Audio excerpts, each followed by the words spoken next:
Parmi les chefs d'État présents, certains sont pourtant connus pour leur inflexibilité envers la liberté de la presse et plus généralement la liberté d'expression. Leur présence hier à Paris a donc engendré une polémique. Chantal Monet. Bras dessus, bras dessous, tous unis pour défendre la liberté d'expression, la liberté de la presse, la laïcité. Mais à bien y regarder, certains n'ont vraiment rien de Charlie. La plupart d'entre eux sont nos clients, si je puis dire.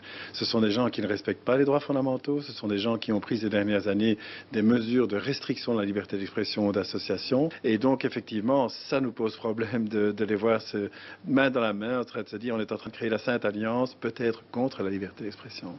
Au nom de la lutte contre le terrorisme, on va se permettre beaucoup de choses. On s'en permettait déjà beaucoup, mais là, on les a légalisés ces derniers temps et ça va encore s'aggraver sans doute. Parmi les invités gênants, le roi et la reine de Jordanie.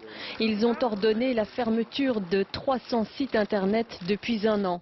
Le Premier ministre turc aura sans doute oublié le temps de la marche que son gouvernement vient d'arrêter 70 journalistes.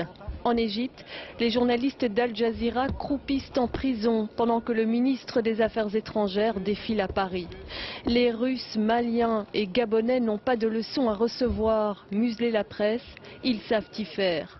Mais la palme de l'imposture revient sans aucun doute à l'Arabie Saoudite. Elle a financé et formé les terroristes de l'État islamique. Vendredi, elle fouettait publiquement Raif Badawi, les 50 premiers coups de fouet d'une série de 1000 pour avoir critiqué l'islam sur son blog.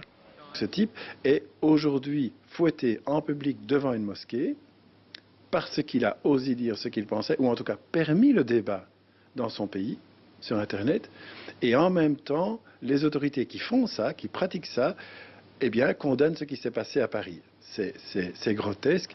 Charb, Cabu, Wolinski se seraient sans doute régalés en caricaturant ce bal des hypocrites.